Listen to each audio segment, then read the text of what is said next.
Today on the show, well, we made our first mistake going to twitter.com, and now we're going to make our second mistake talking about the terrible takes we saw there.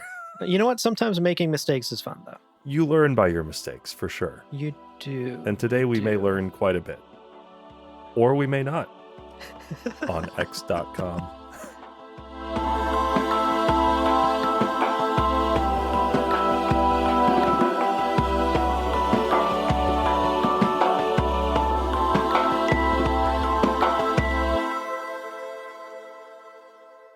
Welcome to Gom Jabbar, your guide to the iconic world of Dune. We'll be exploring the themes, philosophies, and characters found in the sandy depths of this vast universe, from Frank Herbert's groundbreaking novels to the adaptations on film and TV.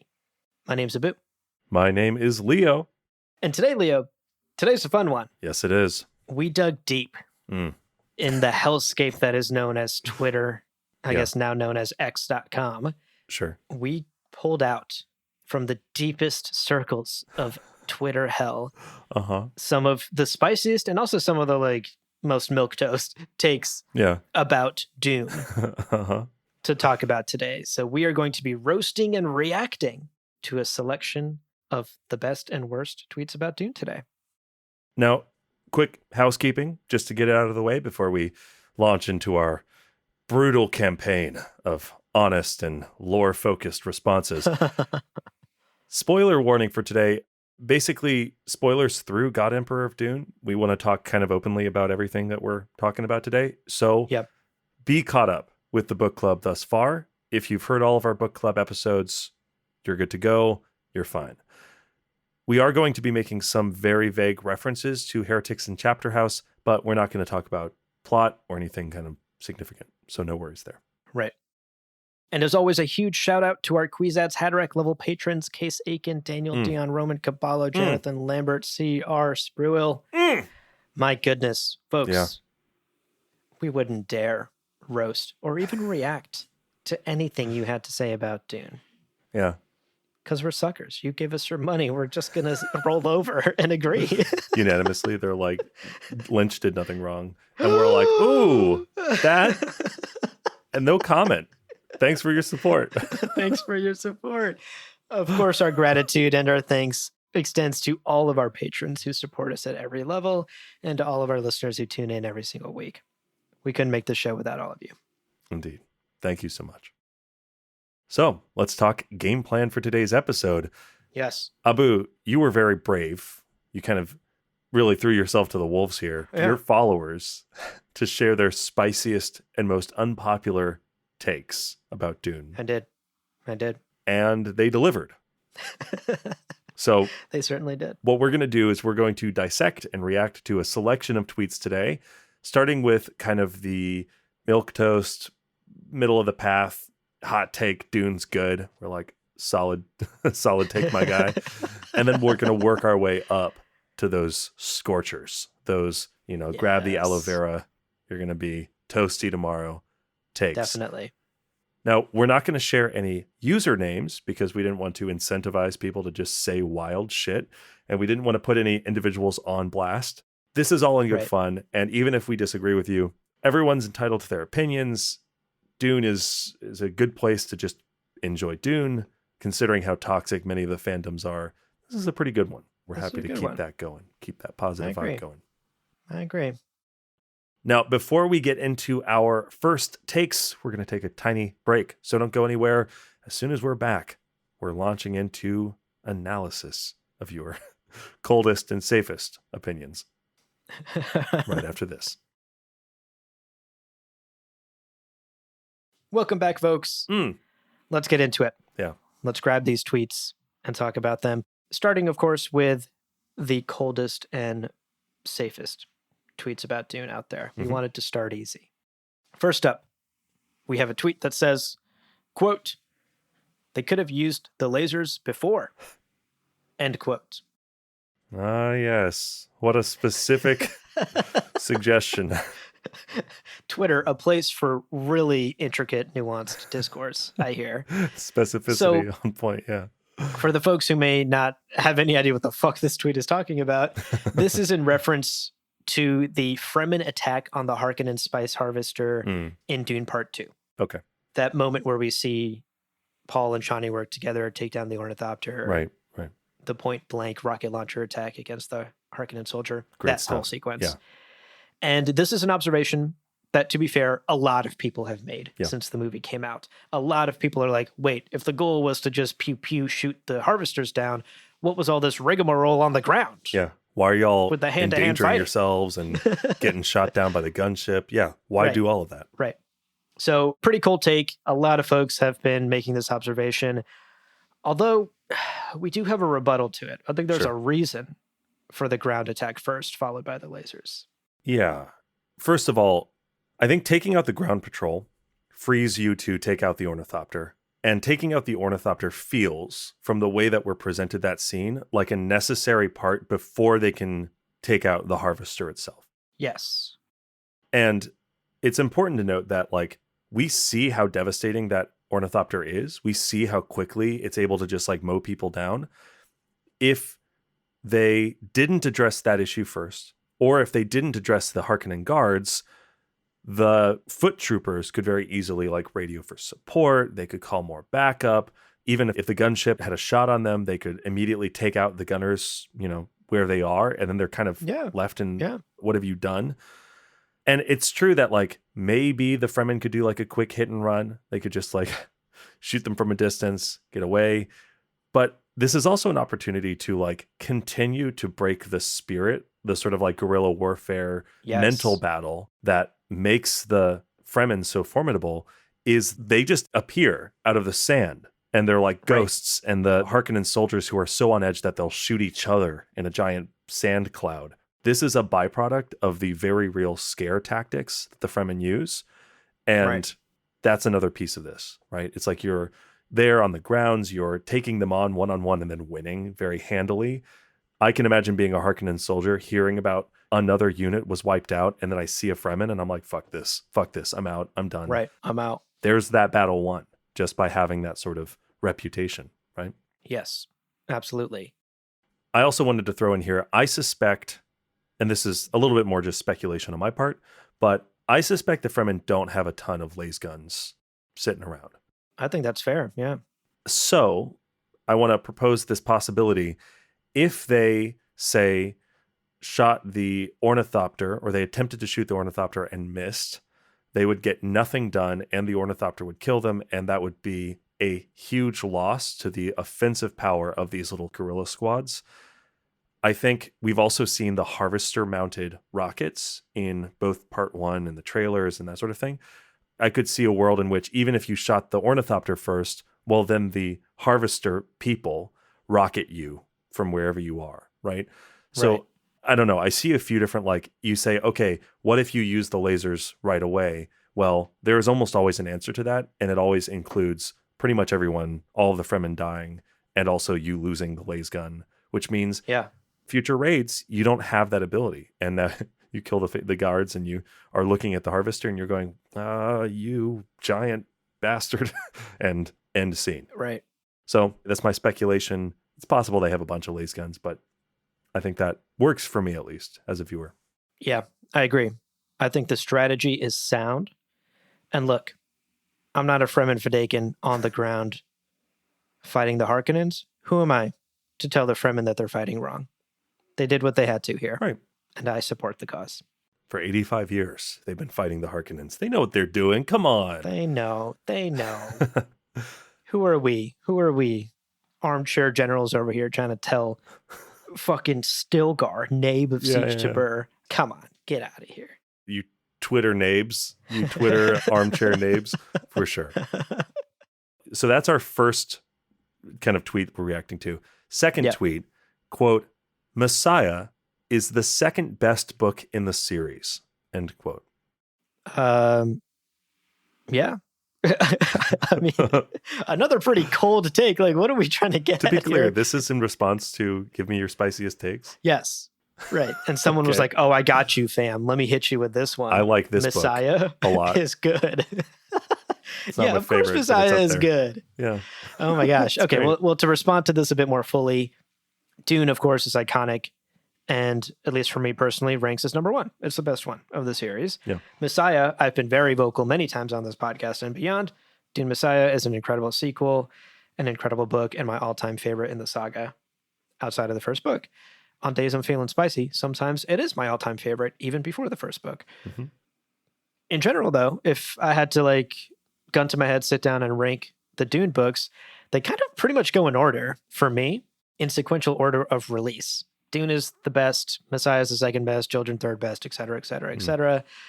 As interesting as those latter books get, especially God Emperor and beyond, they all sort of live in the shadow of just how truly iconic Dune by Frank Herbert is, the first book. Yeah. And we've also talked sort of on our podcasts about God Emperor and stuff, how the writing begins to veer off course into some troublesome territory. Frank becomes quite confident and bold in some of his ideas. And it's clear that the shackles of a strong editor, say someone like John Campbell Jr., they're removed. So Frank is kind of allowed to kind of do whatever the fuck he wants at this point because he's adult beef successful swelling. Enough. Yeah. Adult beef swelling. Like, there are reasons the later books don't hit for me. And we've talked about them at length in our book club series, and we'll continue to do so as we get into Heretics and Chapter House. So yeah, for me, if I had to rank the books, it's pretty much in the order they came out in and how much I love them.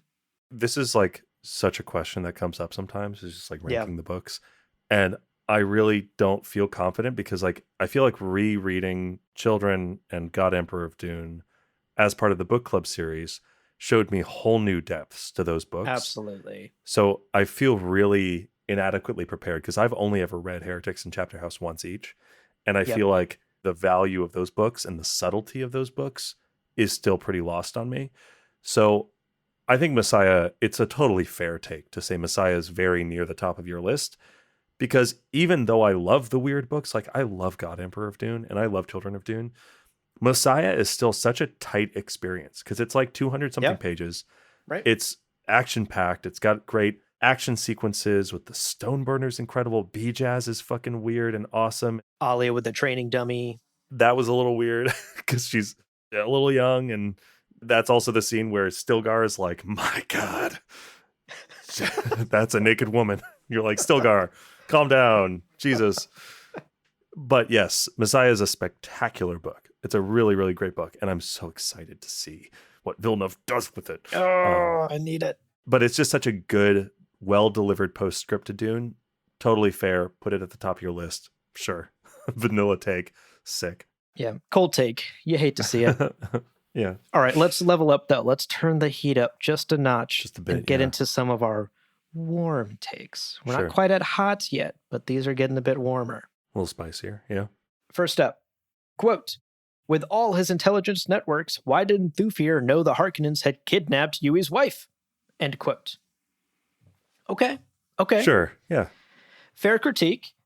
Honestly, I have a lot of feelings about the Yui Sook Doctor wife plotline. We've talked about them at length in our book club series and in the Sook Doctor episode, et cetera, et cetera. And there's various ways you could interpret Yui's betrayal and how that counteracts the Sook conditioning and blah, blah, blah. Ultimately, for me, I'm just like, this is just a silly plot device that Frank did to make this betrayal work. It's not Frank's best work.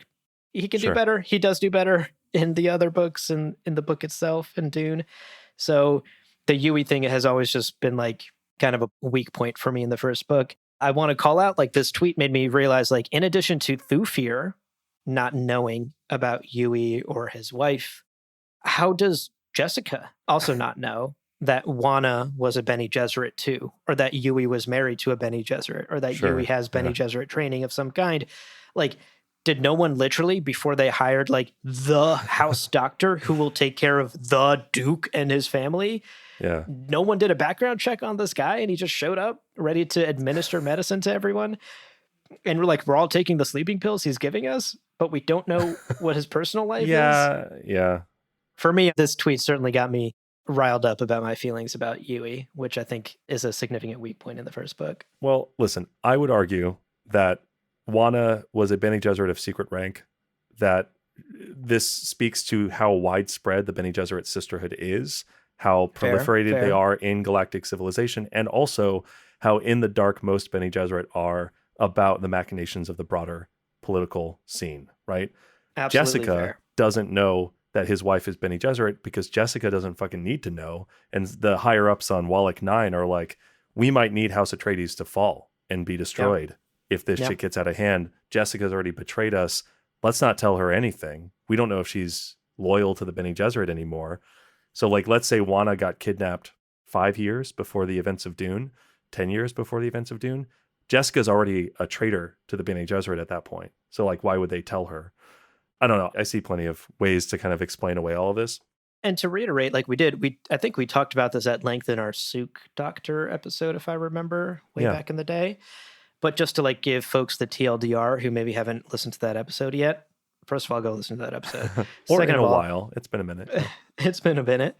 If I recall, the like TLDR is like there's two theories on how Yui's Sook conditioning might have been broken or circumvented. One is that Sook conditioning itself is all just like a really smart marketing ploy by the Sook company, and that Sook doctors are actually no more loyal or frankly no more skilled than like any well-trained doctor in the Imperium.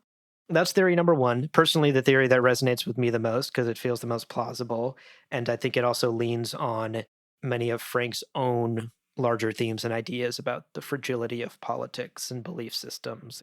The other interpretation is that Yui might have considered that his very betrayal of House Atreides and his act in killing the Baron and protecting Paul and Jessica through his betrayal, like all of that was actually in service of the Atreides, who were perhaps doomed anyway. So if they're doomed, let me do the one thing that will save some of them.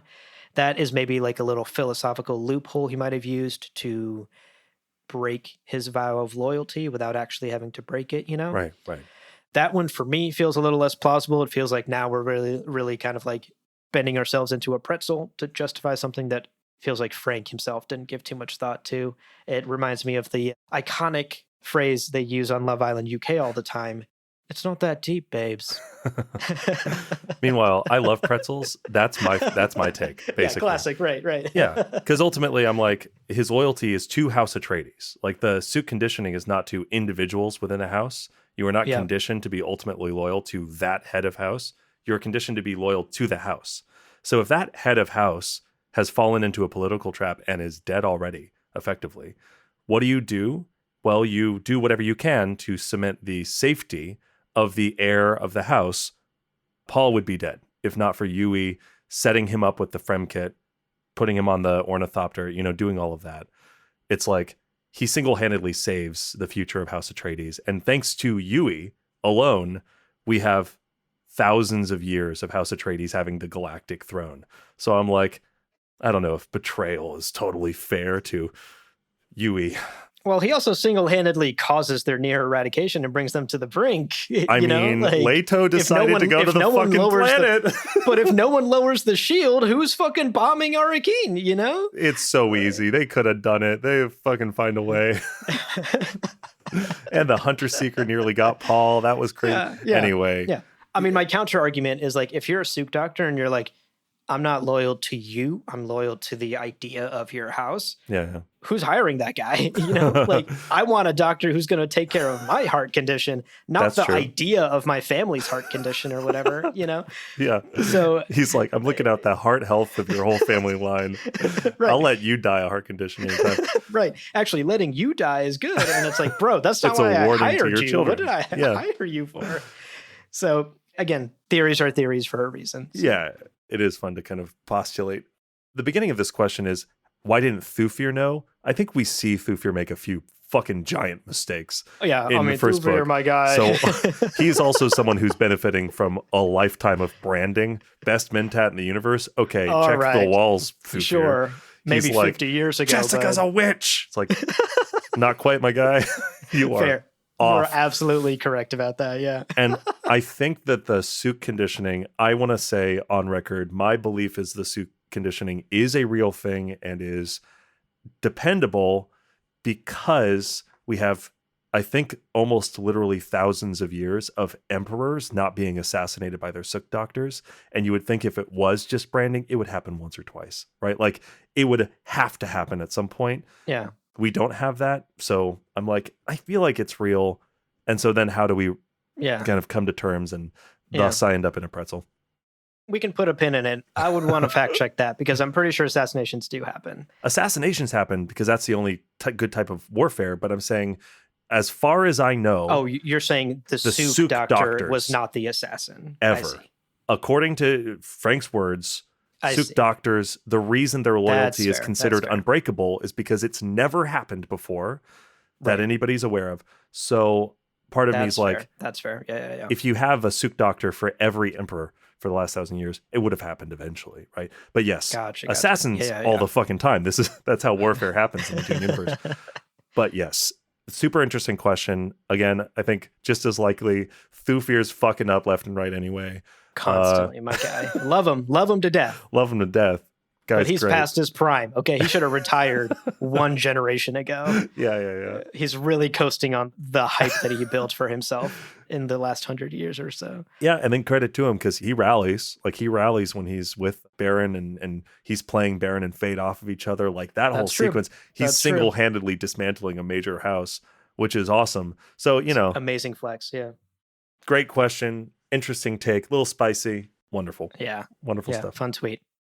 Now, the next one we get is, did you write this? This might be your tweet. Quote. I'm just quoting myself. You're like, someone said this. I don't know who, but I like what they're thinking about. Quote, the Villeneuve adaptations are better than the book. End quote. Ooh, definitely. We're getting warmer with the takes here. That's going to ruffle some feathers for sure. I think you literally tweeted that. Look, I did. Yes, there is, I think, like a clip from this podcast of me basically saying this somewhere out there on the internet. I loved Dune Part 2. Yeah, and it's a great movie. I do think it improves on the book in so many ways. And apparently that's a controversial opinion. A lot of hardcore Dune fans have not liked that I said that. On some level, I do agree to get into a bit more of the nuance and less the hot take of it all. Mm-hmm. On some level, it is silly to compare two completely different mediums and claim that one version is superior, right? Like, what are we comparing there? Apples to oranges. But to give credit where credit is due, the movie introduces millions of new fans who will now dive into the book itself and hopefully listen to this podcast to this universe, right? It made this dense sci-fi story that someone might not just take a cold plunge into on their own volition. It introduced them to that universe in a palatable, cinematic, incredible way, and thus has created like a whole new crop, a whole new generation of Dune fans. I think that's an incredible achievement, and Villeneuve should be applauded for that. Totally. Of course, I love the books to death. That should be very clear after almost 200 episodes of this fucking show. And of course, I also don't disagree that the books go much deeper. You will never be able to take a movie and go as deep as a 900-page novel can. Right. But the novel itself is not without faults, and to claim that it is a perfect book, and if you don't adapt it perfectly, you're doing some sort of injustice to it, I think is untrue. Villeneuve definitely went in, connected some dots that failed in the book itself. He improved on things in a way that I think still honored the original story and stayed true to Frank's word and maintained the original ideas and themes. We talked about it in our deep dive discussions of the books, but many of the decisions, the creative decisions that Villeneuve made, almost feel like something that Frank himself would have wrote. Totally. And that is very hard to do. I want to actually relate this to the Lord of the Rings films, because I think those movies are masterpieces. Totally. That is not a controversial take. I think many people think that. Cold take. Very cold take from my part. But of course, there are a subset of hardcore Lord of the Rings fans, just like there are hardcore Dune fans, who are not happy with the Lord of the Rings films and the major alterations that were made from the source material. In particular, I'm sure there are some Tom Bombadil stans out there ready to type up some fucking comment. He is fucking cool. He's really fucking cool. He's cool, but he would have made the movie worse. Fight me on that. True. The movies, in my eyes, the Lord of the Rings movies, are different but equal to Tolkien's work, in my eyes. Yeah. You can watch the movies, you can read the books, and you will get different but equally amazing experiences. Yeah.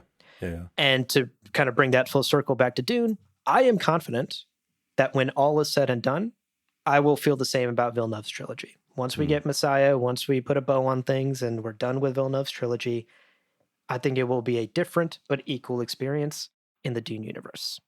Those are my thoughts. Listen, I think you're absolutely right. Comparing the mediums is difficult. And I think broadly, we say, oh, the book is deeper than the movie. And you go, yes. Yep. Yeah. That's how it works. Also has more flaws than the movie. The movie also has some flaws. Certainly. It is hard to compare, but broadly, I think different but equal is going to be how it ends up standing. I was just talking to someone about how I've seen so many people watch 1 and 2 and then read the books and go, oh my God, the books are so much more like rich and so many more ideas explored and so many more plans within plans.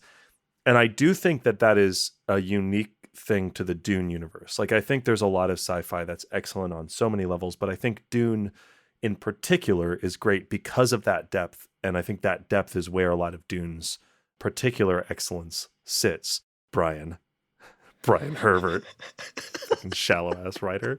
So I do want to put that out there. It's that, like, I think Lord of the Rings, like, I read the books. Well, I had the books half read to me and I half read them because I was young. But the Lord of the Rings books are excellent.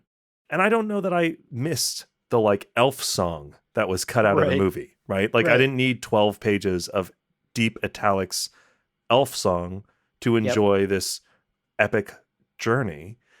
And yet I do feel as though the lack of the traitor subplot and the whole who is it, who done it mystery, like some of the things that are missing from the movie, I do feel as though those are closer to being central to Dune than Tom Bombadil is not central to the Lord of the Rings trilogy. Mm-hmm. If that makes sense. We're about to get blasted by 2 whole 1-star reviews by the Tom Bombadil fans out there after you said that. I like Tom Bombadil a lot. He's really cool.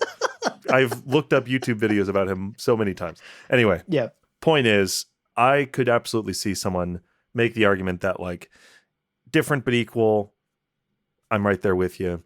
I could also see someone really standing by, like, no, the books, what makes Dune incredible is the depth that comes with a book. And that's why the book series continues to draw fans in 70 years later, right? 60 years later, in a way that the movies will be seen as another excellent trilogy, but might not stand above something like, I don't know, insert movie trilogy. Anyway, long story short, yeah, I agree. Long way to say that. Yeah.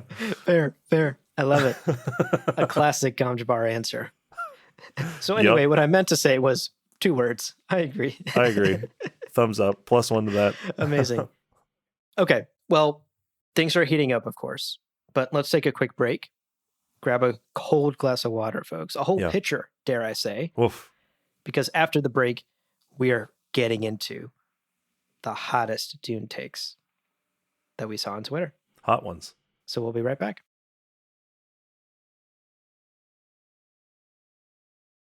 Welcome back, everybody. We hope you've stripped down to your underlayers because it's about to get hot in here. Oh, yeah. Yeah. Hot takes. Ooh, I thought it was hotter in my room because the sun was coming in, but I think it's just these takes.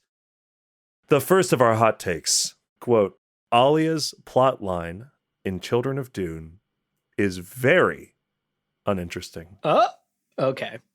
End quote. And boy... Oh, boy. I disagree. I don't know. Listen, I hey, disagree. You can be interested or not interested in whatever. You know, you can like bad books. But totally. I think we're in agreement here. Alia's arc and plot line in Children of Dune especially is like necessary to even understand other characters' plot lines. Yeah. It's not exactly central because we're following Leto and Ganima's plan throughout the book, but like, oh, it's pretty fucking near to central, and it gives us context for what Leto and Ganima are going through as preborn, right? Yes. If you take Alia's plot and character arc out of Children of Dune, it is a shell of the book. Alia is so central to that story. I'll admit, I didn't appreciate Alia's story on my first read of Children of Dune, but on subsequent reads, and especially once we got into our book club and really got in there, my goodness, like Alia's plot in Children of Dune is my favorite part of that book. her relationship with Jessica, the horror of the abominations, the absolute just body horror that is the Baron taking you over, her heartbreak with Duncan, Idaho. Like, all of those things are so emotionally and thematically pivotal to Children of Dune, and taking them out or reducing them, I think, would be criminal, frankly. Yeah, I really found myself thinking about exactly what you're saying. Thinking about taking it out of the story, it feels suddenly like we don't understand the actual threat of abomination. We don't understand the real risk that Leto and Ganima put themselves in when they like play the possession game. We don't understand the vitriol of the Bene Gesserit toward abomination. Like, all of that stops having any meaning. I also, to your point about the body horror, I legitimately felt like physical revulsion watching this character, Alia, who I really loved, Saint Alia the Knife in Messiah, is so cool. Yeah. Watching her sanity slowly slip away and feeling that, and seeing her behavior become more and more this shadow of Baron Harkonnen, it made me so deeply uncomfortable, which is excellent storytelling and also super interesting. And like you, I don't think I really felt that viscerally the first time, but the second time I read it, it was like, this is perhaps one of the most affecting plot lines in the book. Yep, I agree. And as much as I love Tony the Tiger and Tina the Tiger and the fucking Winsisia just being dunked on, Tyknik, right. And there's a lot of cool shit in that book that is much flashier and showier. It's all very superficial. It's cool, and I enjoy it. I love Ganima just like MacGyvering together a blow dart fucking thing and taking out whatever his name was. There's so many good moments, but a lot of those are kind of like on the surface cool moments. And Alia's decline, and then the moment, I was thinking about this actually when we were preparing this script, Alia screaming, the Baron screaming through Alia as she stumbles toward the window, right? And then she falls, but she's silent before she hits the ground. The idea that Alia in her final moments was able to die as herself was like, that is one of the most beautiful and powerful thoughts that came out of that whole book club for me. Was like the biggest takeaways was Alia's final struggle. Her final moment was a victory, and like how powerful that was. Twitter take it out. Boring. Boo. Boo. 3 tigers. Come on, let's go. Add another tiger. Add another fucking tiger. Take that. Give me more beef swelling. More beef swelling. Yeah, this was a hot take for sure, and I think we're in exactly the same boat on this one. Yeah. Disagree on this. Alia is an amazing part of Children of Dune and an essential part of that story. Okay, another hot take for you. Yeah. Quote, Paul and Irulan should have had a kid. End quote. Wow, it's a fortune cookie. Fortune cookie of a hot take. Okay. Okay. No. Yep. Disagree. No. All right. Our next take. No. I'm really curious. This is where Twitter is like a bad forum for this sort of thing. I'm sure someone could probably write out a pretty compelling 2 or 3 paragraphs on why they think this is the case. And I'd really be open to hearing someone's argument about this. 100%. Maybe there is a good what if scenario that would give us more insight into these characters. Yeah. But kind of going off the dome, thinking about it, I think it's pretty much a net negative. Like, I think it's pretty much a net bad thing. Okay, going through some of the effects, Irulan wanted a child, so Irulan would be happy. The Bene Gesserit wanted Irulan to have a child with Paul. They would be happy. Yep. And we do love Irulan. We think Irulan's great, and we think that she deserves happiness. Totally. But as soon as they have a child, that means that they have a whole lifetime of trying to keep that kid from being whisked away by the Bene Gesserit so that they can like restart their Kwisatz Haderach program. That's a fucking logistical nightmare. Awful. That's terrible. Babysitters until your kid is in their 70s. That's not fun. Plus, we love Irulan. We also love Chani. And Chani would be undeniably hurt by Irulan having Paul's children. Right. Even if it was like artificial insemination, with the Bene Gesserit don't even allow. So he'd have to old-fashioned get down and dirty with Irulan the Virgin. That's not okay. That would hurt Chani's feelings. Right. Get out of here. Chani also deserves happiness. Yeah.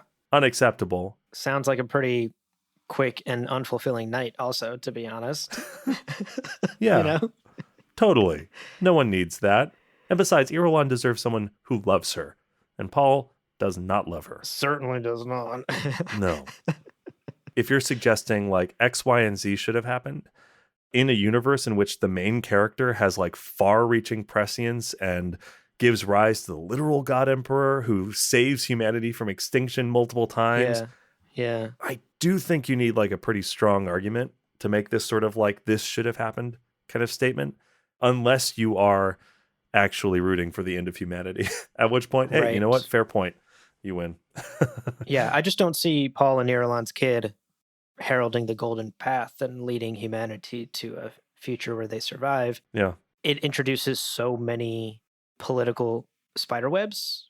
Like the Bene Gesserit are now involved. Her split loyalty between Paul and the Bene Gesserit is involved. Like there's so much that doesn't work with that. Even just looking at it purely from Paul's perspective, what's his benefit in doing that? Yeah. Why? I don't think there is one. Does he need to politically have a child with a Carino? No. He's the strongest fucking person in the universe. Yeah. Who's going to tell him to do what? Politically, it doesn't make sense. It certainly doesn't make sense when you consider prescience. And especially doesn't make sense when you consider how much Paul and Chani love each other. Yeah. There's many reasons it doesn't make sense. And it's actually hard for me to find one where it does, where it would be advantageous for them to have a child. I would love to hear this Twitter user's reasons for why, but alas, Twitter, not the place for long, in-depth conversations. No, not a forum for measured and reasonable discourse. Right. No, not at all. Dang. Can you imagine like the Athenian forum was just like had to have Twitter rules? Yeah. Nothing would get done. Everyone's responding with GIFs in person. I drew this painting to respond to your shitty take. Yeah. Look at this dumb painting. It's you. That's you. This painting's you right now. I drew a painting of your painting, but I put a cat in it. You stand right there, you fucking idiot, for the next 25 hours. I'm going to make a sculpture of you looking this stupid. Amazing. All right. Let's round out today's episode. We saved the absolute hottest, most scorching hot takes for last year. These have two we wanted to share. Habanero, ghost pepper, hot. And totally. I'll tee you up, Abu, because I know you... Please do. I'm ready. You got us started. So here we go. Quote, David Lynch knew what he was doing. Ha! Frank Herbert liked his script for Dune Messiah. We are meant to become complicit in the hero worship of Paul at the end so that his downfall is more impactful in the film Lynch didn't get the chance to make. Okay. Lynch didn't misinterpret anything. Oh my End God. Quote. Oh my God. That is defensible at moments and ends on a low note. Truly ends on a low note. What a hot take. Yeah. I think our feelings about David Lynch are pretty clear. We have a whole episode about David Lynch's 1984 film, if you're interested in hearing that. As lovers of the book, it is really difficult to defend Lynch's creative decisions in that movie. We'd have to ignore so many things to make this tweet make sense, right? Like, it is hard to make this make sense. You'd have to ignore the, literal magic rainfall at the end. You'd have to ignore the sonic guns. You'd have to ignore my name is a killing word. So many decisions were made that feel unnecessary and that feel un-Dune.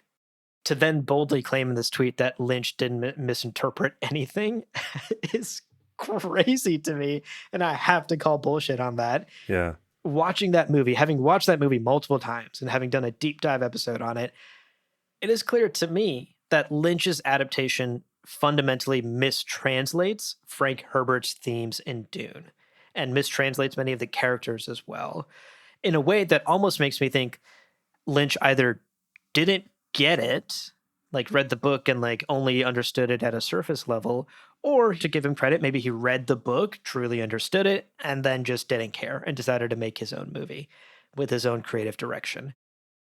That is not somebody who made no mistakes in an adaptation, in my mind. I also just want to push back on this tweet because the basic premise here seems to be, well, if Lynch had gotten to make Messiah, then we'd all look back way more fondly on the movie and it would all make so much more sense and it'd be perfect. I reject the idea that you can judge a product, whatever that may be, a video game, a piece of technology, a book, a movie, on the promise of a better thing to come down the line. Yeah. Like whether this video game will eventually get an update and get fixed, so now it deserves my money. No, fuck off with that. Yeah. Like if Apple came out with a new MacBook where they were like, the screen will come in a year, actually, but we still want you to drop $3,000 on this. Yeah. What the fuck are you talking about? Right. I'm like really railing against the movie. There are some admirable and genuinely bold creative decisions in the movie. The costumes and set design in particular are iconic for a reason. But if we are speaking, did this film successfully translate the ideas from Dune? Yeah. The answer in my mind is hell no. It didn't even come close. Yeah. And to then say, well, it was going to translate the ideas once you saw the second movie, it would have all totally made sense. I'm not buying that. I'm not going to judge this movie based on a hypothetical Messiah that may or may not have ever been made, or a hypothetical Messiah script that never got off the ground. On its own merits, David Lynch's film was a failure of an adaptation. Was it a failure of a movie? No, I think that's too harsh to say. Sure, yeah. But looking at it purely as a Dune fan who wanted a beloved book to make it to the screen, I don't think Lynch did that. Yeah, I'm right there with you. I think you could say, sure, we certainly saw Paul as the hero at the end of the movie. His name is a killing word. All that shit. Sure. Okay. But the weirding guns, Lynch said he didn't want to do karate in the sand, which is not a good take.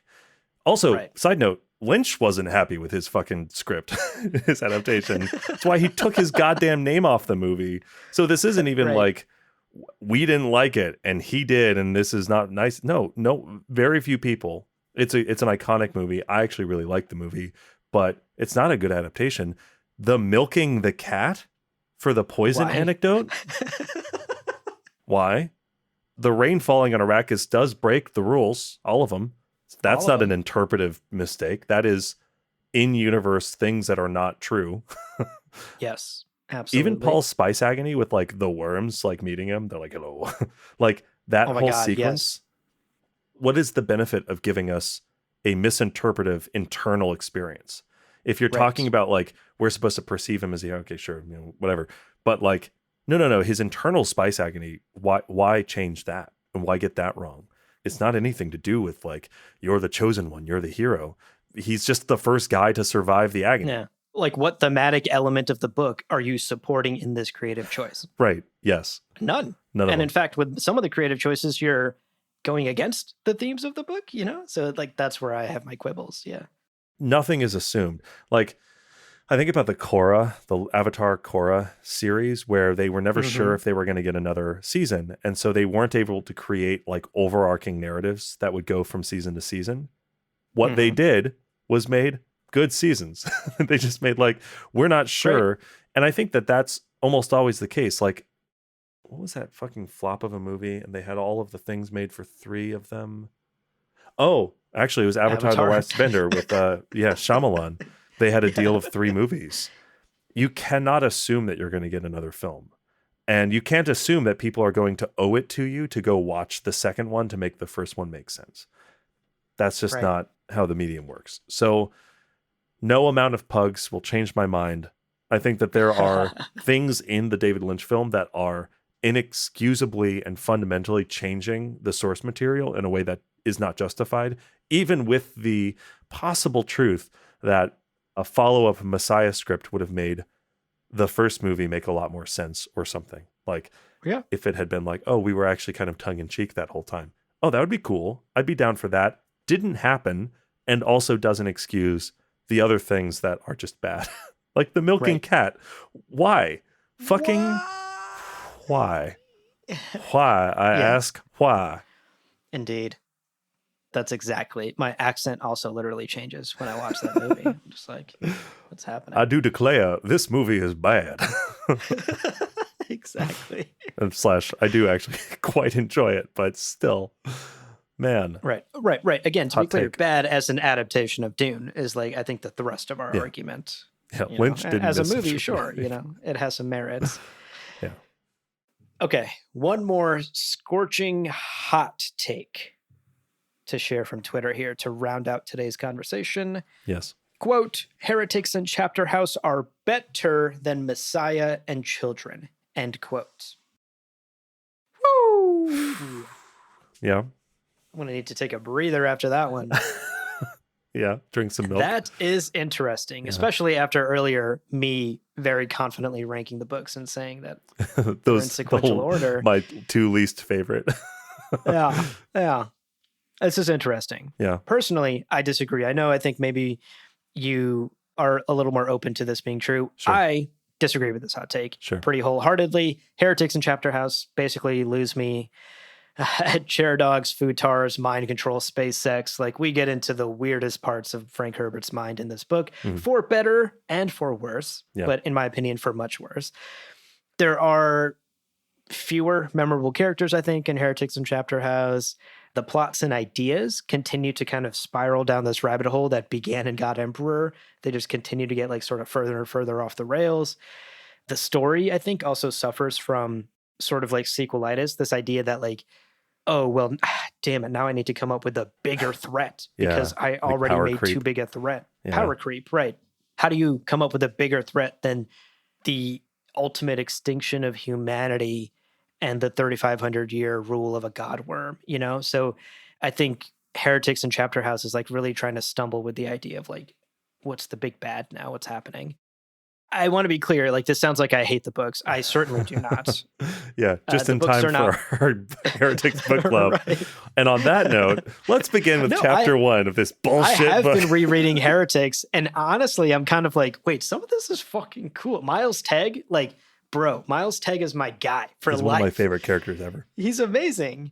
And notably, he hates chair dogs, in the book. And it's like, yeah, bro, you're the only sane person in this entire fucking story. Which is also so funny because chair dogs, their appearance in Dune is predated by them being in Frank's other books. In other books. Like, Frank by like 20 years. His idea of chair dogs. Chair dogs. It's unhinged. So it's so funny also that Frank then wrote Miles Tegg as this like deeply sympathetic character who's like, fuck this concept. That's so gross.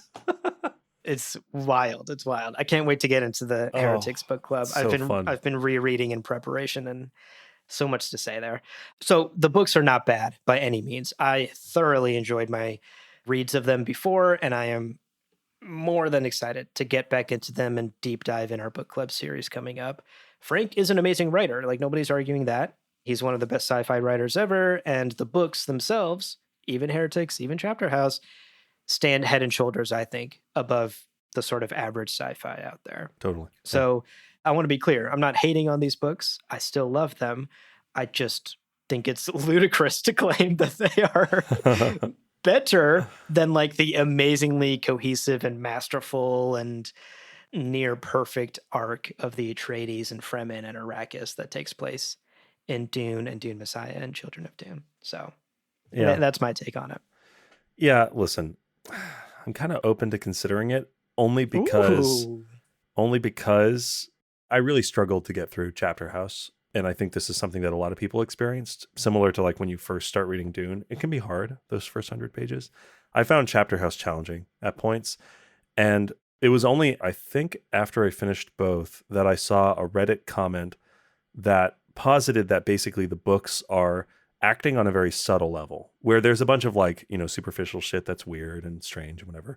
But like, they are attempting to put us into the head and heart space of characters within the book, forcing us into sort of like emotive alignment with some of the characters, which is such a subtle and bold move and like target to hit for an author. Like, I'm not going to write a fun romp across the galaxy. I'm going to write a book that's about like the indecision of an organization. And I'm going to make you feel that indecision and be very uncomfortable with it to the point of like wanting to put the book down. It's like, wow, that's interesting. And I think I missed that on my first read through because I was looking at the sligs and the chair dogs and the futars and all that shit. But then, you have characters like Odrade and you have Tegg and you have Merbella and you have Belanda is great. So like, I feel as though on our book club read through, I may come to really love these books. And then the question is, and this gets back to our previous hot take, the third book that was planned and never written, maybe it would have brought it all together. And so it would have been the subtlest and best executed of Frank's like trilogies, which makes it then hard to judge the final 2 books in a trilogy compared to the first 2 books of an unfinished trilogy. Right. So I don't know. I'm open to adjusting my rankings, and maybe I'll come out with like saying, I love Children of Dune. I love so many things that happen in that book. I love Messiah, as I was saying earlier. But maybe as Frank got older as an author, he definitely had some weird shit. He wasn't under Campbell's like editorial eye as much. He was clearly needed someone in his corner being like, maybe less beef swelling, Frank, just that word, cut it out. Cut that shit out, Frank. But I think also some of the ideas get more subtle and get more developed and get more nuanced.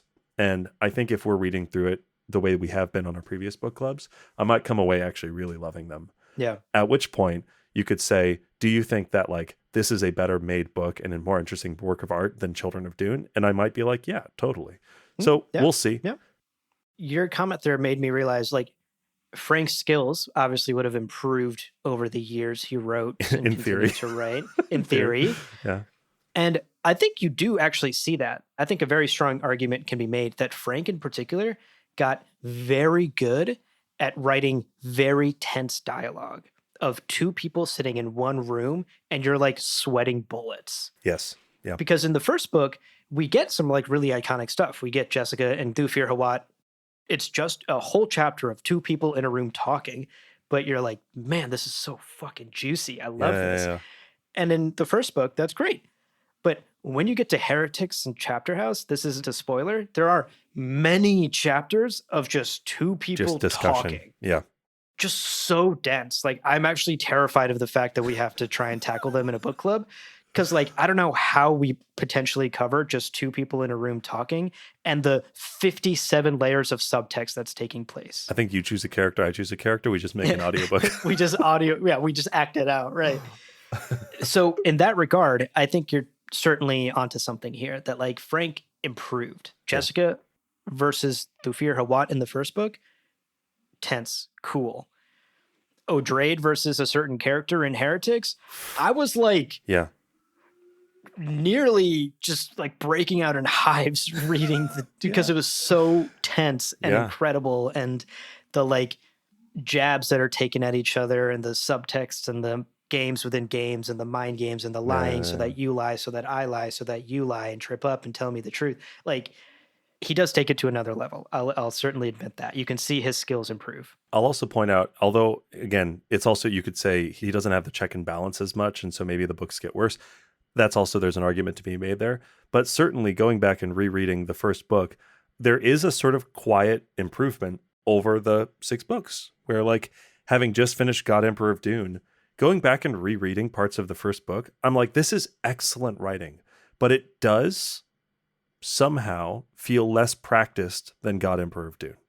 It's a subtlety and the rhythm of the writing, and the, Duncan Idaho climbing that rock wall is one of, I think, the most viscerally captivating chapters in a book I've read in a long time. And that's, I think, something that maybe Frank, when he was writing the first book, would not have been able to do. Right. I mean, certainly over 200 episodes, I'd argue we are better podcasters. I would hope, Yeah, maybe. I don't know. I don't know. You tell us, dear listener. I don't know. You tell us. But yeah, that's an interesting, we'll have to dig more we'll have to see into this idea on our book club on Frank as a writer and how that reflects in Heretics and Chapter House. Yeah. I'm excited to get into those books. So all of that to say, I think it's a scorching hot take. It's one that we will have to revisit after we've finished Chapter House. Certainly. And it'll be interesting to talk about this again later. Yeah. It's also entirely possible, by the way, we'll reach Heretics and Chapter House again, and I'll go, fucking no, those are weird. These are weird and not as good. So no, wrong, bad take. We'll see. We'll have to see. This was fun. That wraps up today's episode. Cool. Thank you to everyone who responded to my tweet, my call to action. We appreciated all of your takes. Cold, warm, hot, and even some of the scorchers. And again, this is all in good fun. Our intention here is not to put anyone on blast or make anyone feel bad about their opinion on Dune. We love that you have an opinion on Dune in the first place and that you were willing to share it with us. Totally. And that's special. And we take that to heart. So thank you for your tweets, and thank you for perhaps unintentionally being part of this episode. Indeed. Yeah. You know who you are, people we pushed back against. That's right. That's right. Yeah. And I will second that. I think there is something really inspiring about, like, Dune has quite a few things that you can talk at length about. And I think having differing opinions and differing takes, it's all good. It's all good. And we encourage it, which is great. Well, we're going to wrap up now. But before we go, we want to remind you, as always, of some ways to support the show and to keep in touch with us. And of course, the two best ways. First, to become a patron over at patreon.com/GomJabar, and to get yourself some Dune-themed shit from our merch store, GomJabarShop.com. You can find those links in the show notes. Great ways to support what we do here. That's right. Paul Atreides bathwater coming soon. I will say, if you listen to us geek out about heretics just now and you're like, wow, these guys have a lot to say about heretics, becoming a patron is how you're going to listen to those heretics book club episodes that are coming up. So keep that in mind. Food for thought. Very true. A quick reminder here at the end that we also love to hear from you. We have shared our takes. You have tweeted some of yours, but there is much more conversation to be had about the Dune universe. Indeed. So let us know your thoughts, your questions, share cute pictures of your pets. My goodness, the cutest little pets are sitting in our inbox, and I love it. GomJabarPodcast@gmail.com is the place. It's a great way to get in touch with us, and we love so much to hear from you. So please send us an email and say hello. I suppose you can also tweet at us. Maybe that's the moral of this episode as well. Find us on x.com. Gosh, what a terrible change.